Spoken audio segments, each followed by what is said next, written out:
بسم اللہ الرحمن الرحیم اعوذ باللہ من الشیطان اللعین الرجیم۔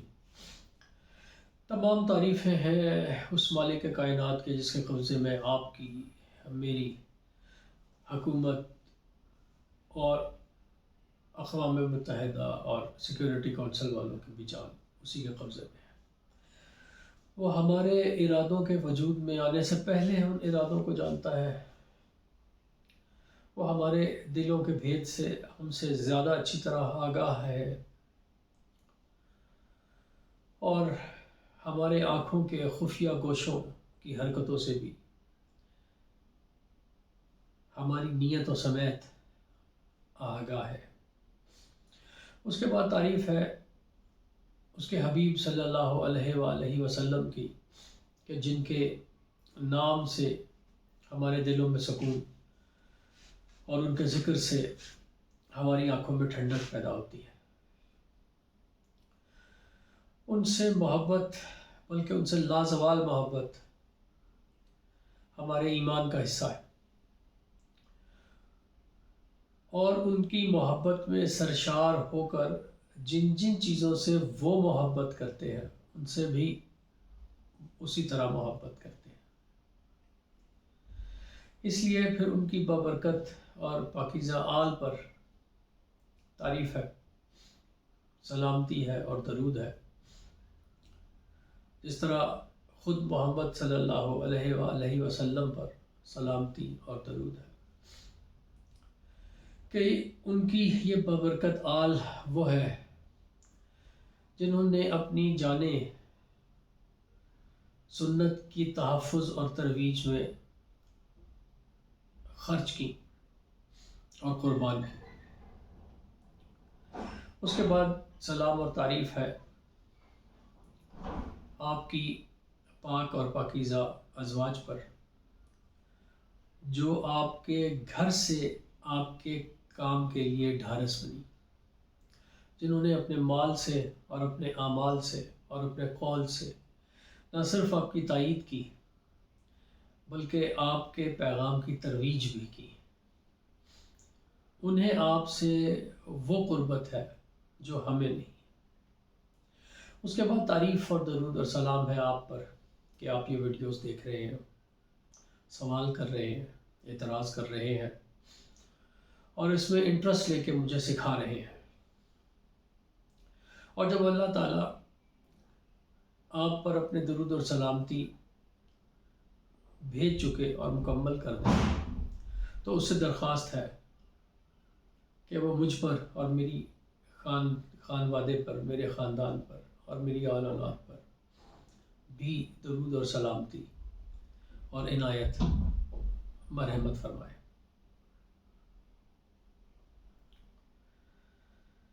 ہم اپنے اس سلسلہ کلام کو آگے بڑھاتے ہوئے یہ دیکھتے ہیں کہ ہم معلوم کر چکے ہیں کہ کربلا کا واقعہ پری ڈیسٹینیٹڈ نہیں تھا، یعنی یہ کوئی ایسا واقعہ نہیں تھا۔ ممکن ہے کسی اور طریقے سے یہ کہا جا سکتا ہو کہ ہاں یہ واقعہ رونما ہونا تھا اور اس کے کرداروں کے ذمے یہی کام تھا جو انہوں نے انجام دیا۔ ممکن ہے کسی اور طریقے سے، کسی منطق کی روح سے، کسی کمزور روایت کی روح سے، ہمارے کلچرل ویلیوز میں جو باتیں لکھی گئی ہیں اس حوالے سے۔ لیکن بہرحال ہم یہ دیکھ چکے ہیں کہ یہ کوئی ایسا طے شدہ واقعہ نہیں تھا کہ جس کو خدا تعالیٰ نے کسی ایک خاص مقصد کے لیے ایک کائنات تیار کی کہ یہ واقعہ رونما ہو۔ اس میں ہم یہ بھی دیکھ چکے ہیں کہ امام حسین علیہ السلام اس واقعے میں اپنی مرضی سے شامل ہیں، یعنی ان کے پاس کوئی آپشنز تھے، وہ آپشنز ابھی ہم نے دیکھتے ہیں کہ ان کے پاس آپشنز کیا تھے اور کیا ہو سکتے تھے۔ ہم یہ دیکھ چکے ہوئے ہیں کہ وہ اپنے اعمال میں اور اپنے کردار میں اور اپنے افعال میں آزاد آدمی تھے۔ ہم یہ بھی دیکھ چکے ہوئے ہیں کہ امام حسین علیہ السلام کا جو کردار آج ہمیں ہمارے سامنے نظر آتا ہے وہ ہم نے خود تیار کیا ہے. ہمارے عقائد، ہماری صدیوں سالوں پرانی روایات ہمیں مجبور کرتی ہیں کہ ہم انہی خیالات اور واقعات کا اعادہ کرتے رہیں اور اس کو دہراتے رہیں اور یہ ثابت کرتے رہیں کہ ہم اس واقعے کو زندہ رکھنے کے بنیادی محرک ہیں. یہاں یہ سوال پیدا ہوتا ہے اس تیسرے مرحلے پر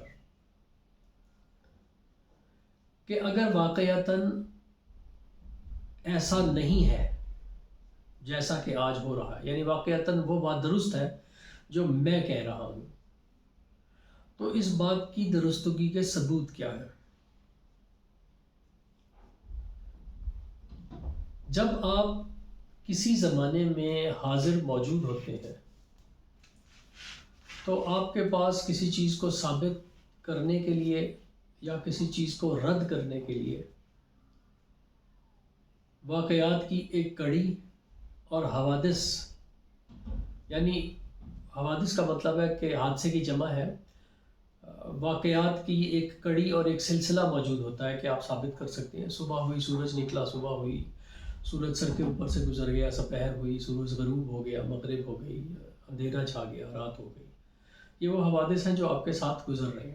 آپ صبح اٹھے، آپ کو بھوک لگی، آپ نے کھانا کھایا، پھر آپ اپنے کام کے لیے گھر سے نکل گئے. یہ واقعات ہیں کہ جن کو آپ ثابت کر سکتے ہیں کہ آپ صبح گھر سے نکلے تھے، ہاں اتنے بجے نکلے تھے، اس گاڑی میں گئے تھے، فلاں جگہ پہنچے تھے، یہ کام کیا تھا، سودا سلف لیا تھا، واپس آ گئے تھے. لیکن جو واقعہ گزر جاتا ہے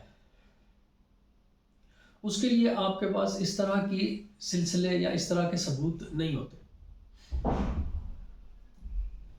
واقعہ گزرنا بذات خود ایک بڑا سائنسی عمل ہے، منطقی طور پر بھی، یعنی فلسفیانہ طور پر بھی اور سائنسی طور پر بھی. اس لیے کہ جو کچھ ہے، سائنسی طور پر یہ بات ثابت ہوتی ہے کہ جو کچھ ہے وہ صرف حال ہے. ابھی جو میں نے الفاظ ادا کیے، جو میں الفاظ ادا کر چکا ہوں، ماضی ہو گئے، گزر چکا، وہ وقت چلا گیا. میں نے کیا کہا اور کیا نہیں کہا آپ کو دوبارہ ویڈیو کھول کر دیکھنا پڑے گا کہ 10 منٹ پہلے میں نے کیا کہا، یا کل میں نے کیا کہا، یا پرسوں میں نے کیا کہا، یا چند سال پہلے میں نے کیا کہا. یعنی ہر گزرتا لمحہ، ہر سیکنڈ ماضی بن جاتا ہے. اور مستقبل چونکہ ابھی آیا ہی نہیں ہے اس لیے اس کا کوئی وجود ہی نہیں. چنانچہ ہم جو کچھ بھی ہیں وہ حال میں ہے. مستقبل کی کھنگال ہم کیسے کریں گے وہ ہمارا فی الحال موضوع نہیں ہے. حالانکہ مستقبل کی بھی تاریخ لکھی جا سکتی ہے اور اس کے طریقے بھی آج ہمارے سامنے موجود ہیں، سائنسی طور پر بھی اور فلسفیانہ طور پر بھی. لیکن ماضی ہمارے سامنے وہ لیبارٹری ہے، یا ہمارے پاس وہ لیبارٹری ہے جس سے ہم گزرے ہوئے لمحات کا تجزیہ کر سکتے ہیں اور یہ معلوم کر سکتے ہیں کہ گزرے ہوئے وقت میں کیا ہوا، کیسے ہوا، کیا کہا گیا، کیا کیا گیا، کس چیز سے روکا گیا، کس چیز کی اجازت دی گئی. یعنی وہ واقعات جو لمحہ ماضی بن چکے ہوئے ہیں ان کو معلوم کرنے کا طریقہ ہمارے پاس صرف اور صرف تاریخ ہے، دوسرا کوئی طریقہ نہیں ہے.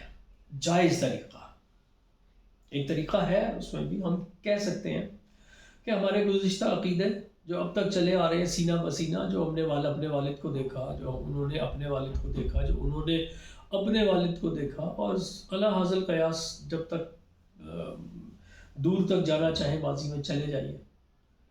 لیکن آج ہم جانتے ہیں کہ انسانی ذہن کی ترقی کے ساتھ ساتھ، انسانی ذہن کی ترقی کے لیے لفظ شاید مناسب نہ ہو، یہاں میں لفظ کروں کہ انسانی ذہن میں معلومات کا جتنا ذخیرہ زیادہ ہوتا جاتا ہے انسان کا سوچنے کا انداز بدلتا جاتا ہے. آپ کے سوچنے کا انداز آپ کی 5 حصوں کے ساتھ آپ کی چھٹی حص جو ان پانچوں حصوں کی موجودگی میں پروسیس کرتی ہے ان پانچ حصوں کے بعد اور ایک نتیجہ اخذ کرتی ہے، وہ چھٹی حص کہلاتی ہے نا. وہ حص معلومات کی موجودگی میں اپنے نتائج کو تبدیل کرتی رہتی ہے. اس کو کہتے ہیں آپ کا ذہن ترقی کر رہا ہے، آپ کا ذہن نئی نئی معلومات کے ساتھ متاثر ہو رہا ہے اور ان سے نئے نتائج اخذ کر کے نیا راستہ اختیار کر رہا ہے، معلوم کر رہا ہے کہ اب مجھے کیا کرنا چاہیے، کیا غلطی ہوئی تھی پچھلی دفعہ میں اس راستے سے گزرا تھا، یہاں پر بہت زیادہ سڑک ٹوٹی ہوئی تھی اور گڑھے تھے بہت زیادہ سڑک کے اندر، تو مجھے بتایا جاتا ہے، میرے حواس مجھے بتاتے ہیں، نتائج اخذ کرنے کے بعد مجھے مطلع کیا جاتا ہے کہ اس روڈ پر نہ جایا جائے تو زیادہ بہتر ہے، کوئی اور راستہ اختیار کر لیا جائے. میں نے ہی آپ کی زندگی کے وہ تمام واقعات جو آپ ایک دوسرے سے پوچھتے ہیں، مشاہدہ کرتے ہیں، تجربہ کرتے ہیں، اپنے حواس کے ذریعے سے درک کرتے ہیں، ان سے آپ کی معلومات میں گنا گوں اضافہ ہوتا ہے. لہٰذا ان معلومات کی روشنی میں آپ اپنے سے پہلے موجود واقعات کا دوبارہ تجزیہ کرتے ہیں اور کچھ نئے نتائج اخذ کرتے ہیں. اس کو ہم کہتے ہیں کہ سینہ بہ سینہ علم ہمارے پاس منتقل ہو رہا. میرا بڑا سادہ سا ایک سوال ہے کہ جس طرح مذہب کی آج آپ پیروی کر رہے ہیں، کیا واقعتاً آپ کے دادا یا آپ کے پردادا بھی اسی طرح سے پیروی کرتے تھے؟ یا جس طرح سے مذہب کو آج آپ سمجھ رہے ہیں یا اپنے عقیدے کو آپ آج سمجھ رہے ہیں، کیا آپ کے بزرگ بھی اسی طرح اس عقیدے کو سمجھا کرتے تھے؟ کچھ ادارے جن کا کام دین کی ریسرچ ہے، انہوں نے اپنے آپ کو محدود کر لیا ہے ان عقائد اور ان نظریات کی حد تک جو ان کی تعلیم اور ان کے تجربے میں سکھائے گئے. میں اعتراض نہیں کر رہا ہوں ان پہ فی الحال. اس کے ساتھ وہ لوگ جو ان اداروں سے منسلک نہیں ہیں، ان مدارس سے منسلک نہیں ہیں، اور وہ دنیا کے دیگر شعبوں سے تجربات اور مشاہدات حاصل کر رہے ہیں، وہ معترض ہوتے ہیں. اور ان کے علاوہ ایک تیسرا گروہ اور بھی ہے کہ جو نہ جدید تعلیم سے متاثر ہوتا ہے اور نہ قدیم معلومات سے متاثر ہوتا ہے. یہ زیادہ بڑی تعداد ہے اور زیادہ اسٹرانگ ہولڈ رکھتے ہیں سوسائٹی میں. وہ اپنے عقائد کو اپنی مرضی سے تشکیل دیتے ہیں جیسا وہ چاہتے ہیں کہ عقیدہ ایسا ہونا چاہیے. یہاں میں کوئی مثال اس لیے نہیں دوں گا کہ وہ ہو سکتا ہے کہ یہ سمجھا جائے کہ میں کسی خاص نظریے پر تنقید کر رہا ہوں. میرا مقصد میں نے پہلے بھی عرض کیا کہ تنقید نہیں ہوتا، میں صرف وہ بات آپ تک پہنچانا چاہتا ہوں جو میں سمجھا ہوں یا جو میری سمجھ میں آئی ہے. چنانچہ وہ لوگ جن کی تعداد میں نے عرض کیا کہ زیادہ ہے، مثلا وہ کسی کیمسٹری میں انہوں نے پی ایچ ڈی کیا ہوا، فزکس میں تھیوریٹیکل فزکس میں ان کی پی ایچ ڈی ہو، فزکس میں ہی ان کی پی ایچ ڈی ہو، فلسفے میں ان کی پی ایچ ڈی ہو، جب ان کے مذہب کی رسومات کی بات آئے گی تو وہ اپنی پوری تعلیم کو یکسر اگنور کر دیں گے. لیکن جب انہوں نے کوئی کپڑا خریدنا ہو، جب انہوں نے کمپیوٹر خریدنا ہو، لیپ ٹاپ خریدنا ہو، موبائل فون خریدنا ہو، کوئی گھر خریدنا ہو، کوئی گھر بنانا ہو، کوئی سامان خریدنے جائیں، ایون خوبانی خریدنے جائیں مارکیٹ میں، آج کل خوبانی کا موسم ہے، وہ بڑی چھان پٹھک کریں گے ان چیزوں کی. یہ گلی بھی تو نہیں ہے، اس کا رنگ صحیح ہے، اس کے اندر بیج جو ہے، اس کا جو اندر بیج ہے وہ نرم تو نہیں ہو گیا، یہ میٹھی ہے، یہ کھٹی تو نہیں ہے، یہ چترال سے آئی ہے، سکردو سے آئی ہے، یا کوئٹہ سے آئی ہے، یا افغانستان سے آئی ہے. پوری تحقیق ہو، لیپ ٹاپ اس کا ڈیل کا ہے، اس کا یہ سیلرون ہے یا سیلرون نہیں ہے، اس کی بائٹس کتنی ہے، اس کی ہارڈ ڈرائیو کی میموری کتنی ہے، اس کا کیشے کتنا پاورفل ہے، اس میں جو چپ لگی ہوئی ہیں وہ کون سی کمپنی کی بنی ہوئی ہے، یہ انٹل ہے انسائڈ یا نہیں ہے، اس کا او ایس آپریٹنگ سسٹم کون سا ہے، بڑی چھان پٹک کریں گے۔ لیکن جب رسوم کی بات آئے گی، جب رسم و رواج کی بات آئے گی، تب ہرگز وہ چھان پٹک نہیں کریں گے۔ وہ کہیں گے، ان کو میں یہ کہہ رہا ہوں کہ یہ وہ گروپ ہے کہ جو موجودہ تعلیم سے متاثر نہیں ہے۔ اگر آپ کی تعلیم آپ کی پریکٹیکل لائف میں کام نہیں آتی تو یقین کیجئے وہ تعلیم نہیں ہے، آپ تعلیم سے متاثر نہیں ہو، تعلیم نے آپ کا کچھ نہیں بگاڑا۔ یہی حال مذہب کا بھی ہے۔ اگر مذہب کی تعلیمات آپ کے علم میں ہیں لیکن وہ آپ پر نفوذ نہیں کر سکی ہیں، یعنی آپ ان تعلیمات کو اپنے اوپر نافذ نہیں کر سکے ہیں، تو مذہب نے آپ کا کچھ نہیں بگاڑا۔ اس میں معذرت سے میں عرض کروں کہ صرف آپ عوام، میں اور آپ شامل نہیں ہیں، اس میں ماشاءاللہ وہ تمام علماء بھی شامل ہیں جو آپ کو یہی نصیحت کرتے ہیں جو میں کر رہا ہوں، لیکن وہ اس کے اسم با مسمہ نہیں ہیں۔ یہ سب سے زیادہ افسوسناک بات ہے۔ جیسا، اور اس میں کوئی اتنی حیرانی کی بات اس لیے نہیں ہے کہ جیسے ایک P H D doctor P H D کرنے کے باوجود ان صلاحیتوں کا استعمال اپنی عام زندگی میں نہیں کرتا جو اس نے پڑھی ہیں،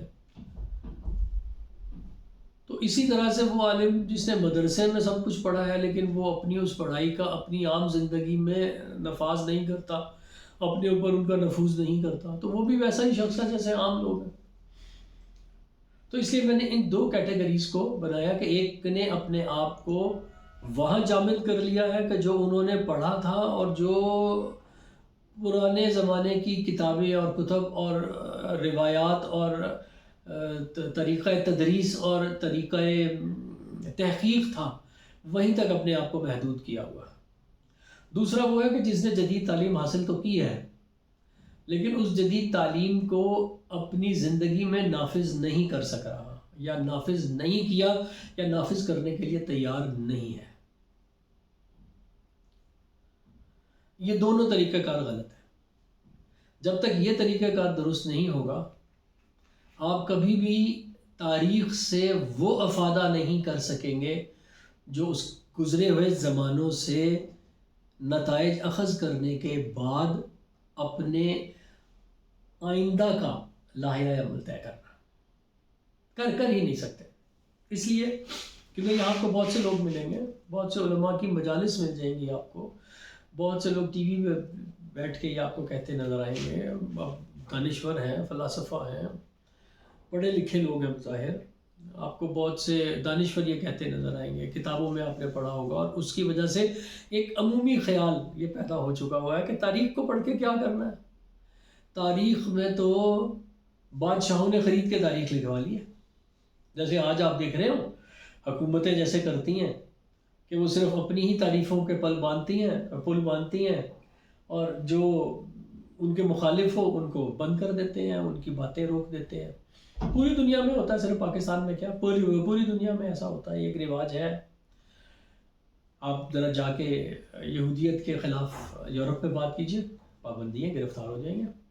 آپ امریکہ میں جا کے کمیونزم کے بارے میں بات کیجئے، کتابیں لے کر جائیے ذرا، امریکہ کمیونزم، ہوائی اڈے پہ اتریے اور روک دیا جائے گا آپ کو، آپ جا ہی نہیں سکیں گے اندر۔ ایون چین کی بنی ہوئی مصنوعات جس میں ان کی سبزی یا ان کی میڈیسنز ہیں وہ لیجئے، جائیے امریکہ، وہی لے کے ڈسٹ بن میں پھینک دیں گے، لے کر ہی نہیں جانے دیں گے۔ سو اس قسم کی پابندیاں ہر جگہ، یہ وہ رویہ ہے جس کو میں کہتا ہوں کہ یہ جامد رویہ، کہتے ہیں جو کچھ مجھے پتا ہے بس وہی صحیح ہے اور جو کچھ میں کہہ رہا ہوں وہ درست ہے۔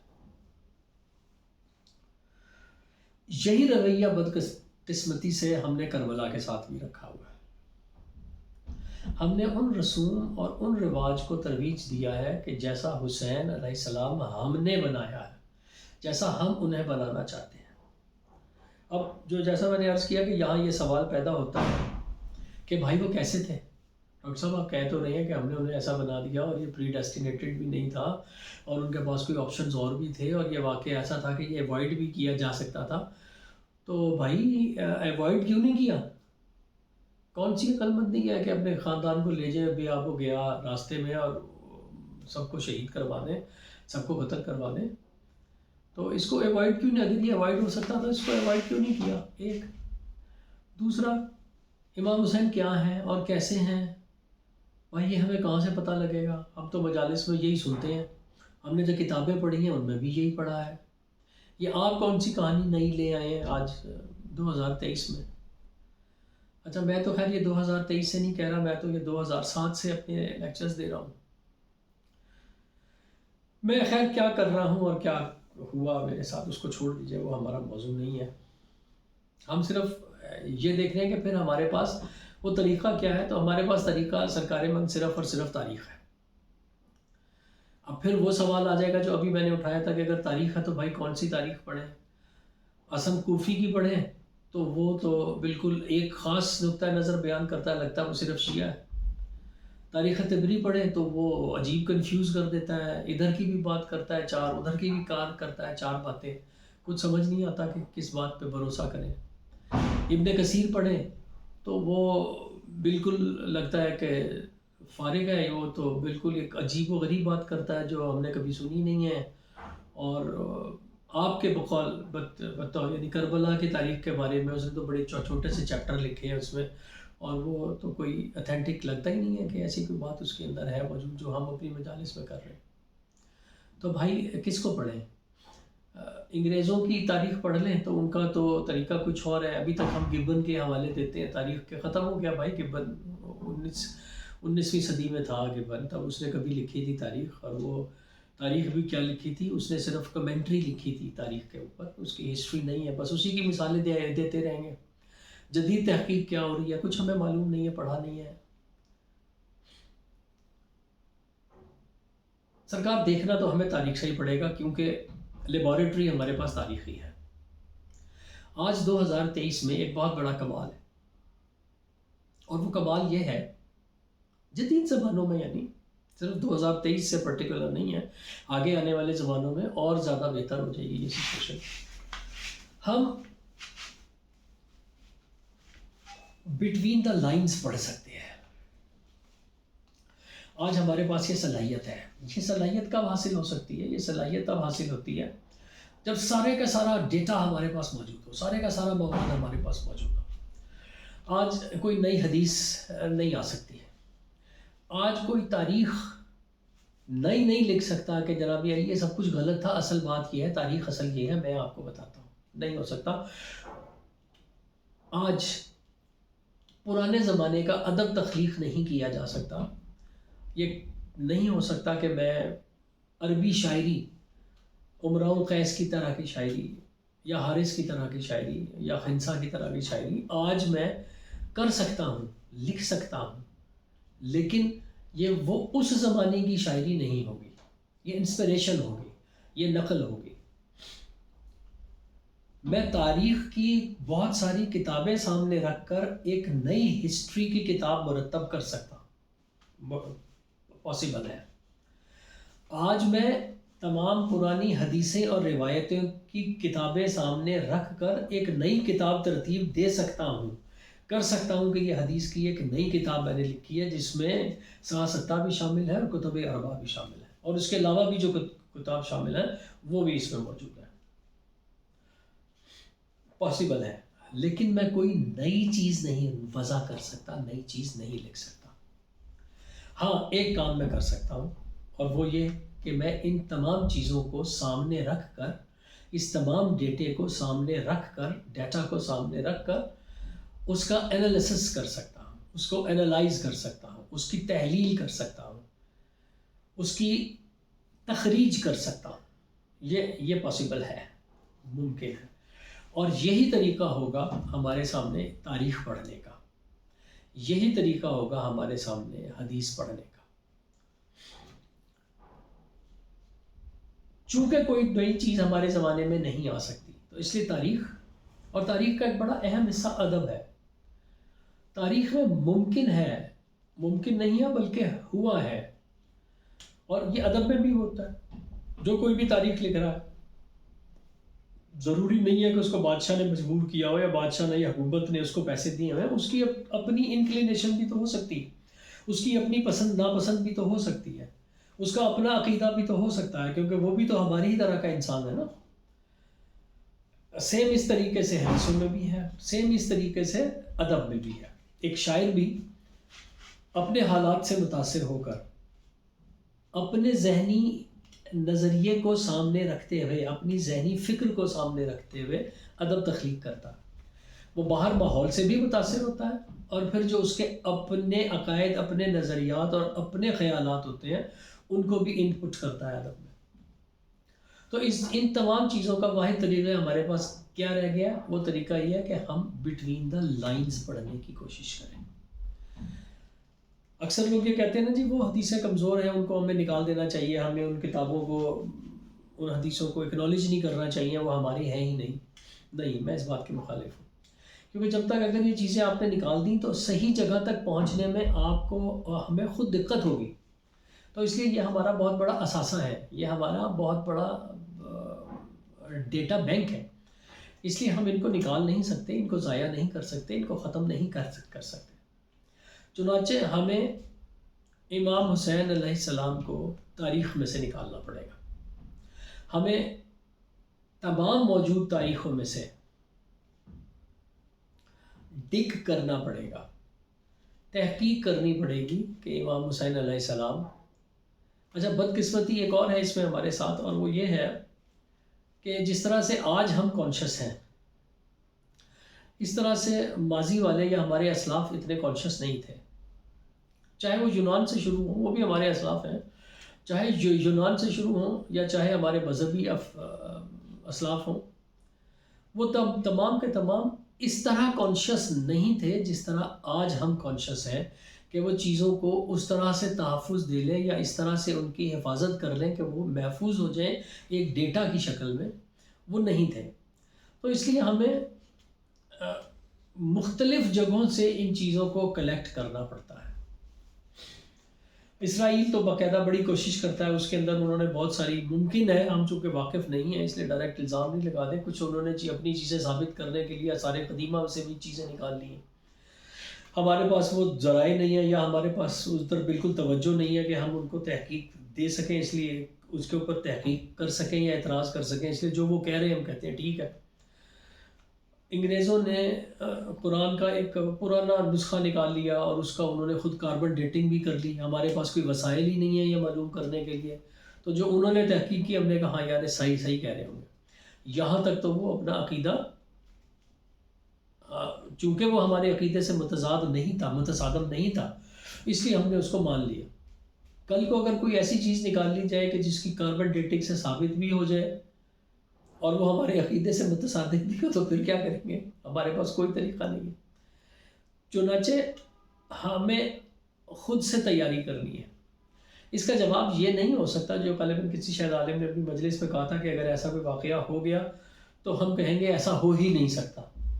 دیکھیں، یہ دانش مندانہ عقیداتی نظریہ تو ٹھیک ہے، آپ کا دل تو اس کے اوپر ٹھکرا ہے، آپ عقیداتی طور پر یا مذہبی طور پر یا اپنی نظریاتی طور پر تو بڑے مستحکم اور بڑے مضبوط ہیں کہ ایسا ہو ہی نہیں سکتا. لیکن کیا آپ دل سے یہ بات تسلیم کر رہے ہوں گے؟ کیا واقعتاً یہ کہہ دینا کافی ہوگا کہ ایسا ہو ہی نہیں سکتا؟ ظاہر ہے کہ آپ کے پاس وہ پروف ہونے چاہیے، آپ کے پاس وہ ڈیٹا انالیسس ہونا چاہیے، آپ کے پاس وہ ٹیکنالوجی ہونے چاہیے، آپ کے پاس وہ طریقہ کار ہونا چاہیے، آپ کے پاس کچھ لوگ ہونے چاہیے جو ان چیزوں کو سمجھتے ہوں اور ان چیزوں پر تحقیق کر سکتے ہیں. امام حسین علیہ السلام کے واقعے کو یا کربلا کے واقعے کو، سانحہ کربلا کو 1400 سال 1500 سال گزر چکے ہیں. آج 2022 میں پہلی دفعہ امام حسین علیہ السلام پہ اور کربلا پہ تو بے شمار کتابیں لکھی گئی ہیں، اتنی کتابیں لکھی گئی ہیں کہ شاید ان کی لسٹ بنانا مشکل ہے. لیکن لندن میں حسینیہ ٹرسٹ نے یہ کام کیا ہے. انہوں نے 140 جلدوں میں امام حسین کی اور کربلا کی تاریخ کو کلیکٹ کیا ہے، اور جتنی بھی کتابیں آج تک چھپی ہیں ان سب کو ریفر بھی کیا۔ میں نے کسی مجلس میں نہ ان لوگوں کے لیے تعریف سنی ہے اور نہ یہ اپیل سنی ہے کہ ان لوگوں کو پیسے دیے جائیں، وہ واقعتاً پیسوں کے کرائسس میں ہیں، کسی نے ان کی ہیلپ نہیں کی۔ میرے پاس بھی اتنا وسائل نہیں ہے کہ میں ان کی یہ ہیلپ کر سکوں، کیونکہ جب میری ان سے بات ہوئی تھی میں نے ان سے کہا تھا کہ اس چیز کو نیٹ پر بھی آنا چاہیے، جس کے لیے انہوں نے مجھے بتایا کہ ہمارے پاس اتنے وسائل نہیں ہیں اور اتنے پیسے نہیں ہیں کہ ہم ایک اتنا بڑا سرور لگا سکیں جو ہر وقت دنیا میں اپروچ ہو سکے۔ اسٹل وہ سرور نہیں لگ سکا، اور ہر سال وہ ایک نئی کتاب شائع اس لیے کرتے ہیں کہ امام حسین علیہ السلام اور کربلا پہ مختلف قسم کی تحقیقات اور کتابیں موجود ہیں جن کو وہ وہاں اجتماع کیے جا رہے ہیں۔ میرا چونکہ اس انسائکلوپیڈیا پر ایکسس ہے، اس لیے میں وہ دعویٰ بھی کرتا ہوں کہ میں کچھ اتھارٹی بھی رکھتا ہوں اس کے اوپر، کیونکہ مجھے اس کے اندر پڑھا ہے۔ وہاں ہم نکالتے ہیں، وہاں ہم تحقیق کرتے ہیں کہ امام حسین علیہ السلام نے یہ ایکشن کیا تو کیوں کیا، یہ واقعہ کیا تو کیوں کیا، اور کربلا سے پہلے میں آپ سے پوچھتا ہوں، چلیے کربلا میں حضرت قاسم علیہ السلام آپ کو نظر آتے ہیں؟ حضرت قاسم علیہ السلام کربلا سے پہلے کہاں تھے؟ حضرت علی اکبر علیہ السلام نظر آتے ہیں؟ پہلے کہاں تھے؟ آپ کو تاریخ میں کہیں نظر نہیں آتے، آپ کو پتہ ہی نہیں لگتا۔ جب کیمرہ کربلا کے اوپر فوکس ہوا تو ہماری آنکھیں کھلی، ہم نے کہا کہ ہاں یہ بھی ہے، یہ بھی ہے، یہ بھی ہے، یہ بھی ہے۔ سیم اسی طرح سے امام حسین علیہ السلام ہمیں 2-3 موقعوں پہ نظر آتے ہیں عمومی طور پہ۔ ہمیں وہ صفین میں نظر آ جاتے ہیں، ہمیں وہ نہروان میں نظر آ جاتے ہیں جنگوں میں، ہمیں اس کے بعد وہ جو امام علی علیہ السلام کی شہادت پہ نظر آتے ہیں، اس کے بعد امام حسن کی صلح کے وقت نظر آتے ہیں، اس کے بعد پھر وہ ہمیں ڈائریکٹ براہ راست کربلا میں نظر آ جاتے ہیں۔ ان 6-7 موقعوں کے علاوہ امام حسین علیہ السلام پر نہ ہم نے تحقیق کی، نہ ہم نے پڑھا، نہ ہم نے کوشش کی، اس لیے کہ ہم امام حسین کو ان کی اصل شکل میں جاننا چاہتے ہی نہیں ہیں۔ ہمارا دل صرف اس بات پہ خوش ہوتا ہے کہ کربلا آئے، کربلا منائی جائے، ایک ایونٹ کی طرح اس کو گزار دیا جائے، اور اس کے بعد پھر اپنی زندگی کربلا سے ہٹ کر علیحدہ ایک زندگی گزار دی جائے۔ اور جو کہتے ہیں کہ کربلا، جو ایک جملہ آپ نے سنا تھا انقلاب ایران کے دوران کہ ہر جگہ کربلا اور ہر روز روز عاشور، یار وہ انقلاب ایران آ رہا تھا، ان کو اس وقت کی ضرورت تھی، اس وقت اس بات کی تقاضا کرتی تھی ایرانی قوم کہ وہ ایک انقلاب لے کر آ رہے ہیں، ایک نظام کو بدلنے کی بات کر رہے ہیں، تو وہاں انہوں نے کربلا کو اپنی ذاتی زندگی سے ریلیٹ کر دیا، اور چونکہ وہ جنگی ماحول تھا تو اس لیے اس کو ریلیٹ کر لیا۔ اچھا جہاں جنگی ماحول نہیں ہے وہاں ہم خود سے جنگی ماحول کریٹ کر لیں، کل ہم سب جو ہے کھڑے ہو جائیں نعرے مارتے ہوئے، اپنی گلیوں اور سڑکوں میں نکل جائے، ہر جہاں جائے کربلا، ہر روز روز عاشور۔ کیا یہ صحیح طریقہ ہوگا؟ کیا یہ واقعتاً عاشور کی یا کربلا کی صحیح ایکسپلینیشن ہوگی؟ Of course not. آپ سب کہیں گے نہیں، ایسا ضرورت نہیں ہے۔ چنانچہ ہمیں امام حسین علیہ السلام کو تاریخ سے ڈگ کر کے نکالنا پڑے گا، ہمیں دیکھنا پڑے گا کہ کربلا کے علاوہ بھی امام حسین علیہ السلام کیا ہیں۔ کربلا سے پہلے بھی امام حسین موجود تھے، 20 سال امام حسین علیہ السلام نے امام علی کے بعد زندگی گزاری ہے۔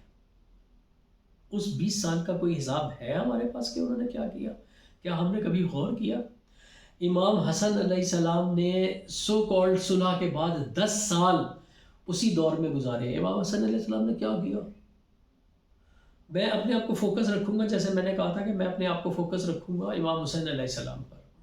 ہم امام حسن علیہ السلام پر بھی بڑی طویل گفتگو کر سکتے ہیں، لیکن چونکہ وہ ہمارا فوکس نہیں ہے اور ہم ڈائیورٹ کریں گے تو لیکچرز میں ایسا ہوتا نہیں ہے، تو میں اس لیے کوشش کروں گا کہ میں کل کے لیکچر میں امام حسین کربلا سے پہلے، امام حسین بطور امام، بطور ایک انسان، بطور ایک رہنما، بطور ایک دانشور، بطور ایک عام شخص، بطور ایک شوہر، بطور ایک باپ کیا کر رہے تھے، اور کربلا تک آتے آتے ایسی کیا سچویشن ہوئی کہ ان کو یہی واحد آپشن ملا، یا انہوں نے خود یہ آپشن چوز کیا۔ یہ ہم دیکھیں گے کل۔ آج کل کی مجلس ذرا کل کا لیکچر جو تھا وہ ذرا طویل ہو گیا تھا، سوری فار دیٹ. میں کوشش کر رہا ہوں کہ اپنے آپ کو 20-25 منٹ میں رکھوں، آج بھی شاید 30 منٹ سے زیادہ ہو گئے. تو کل انشاءاللہ ہم یہ دیکھیں گے کہ امام حسین علیہ السلام کربلا سے پہلے کیا کر رہے تھے. الصلاۃ والسلام.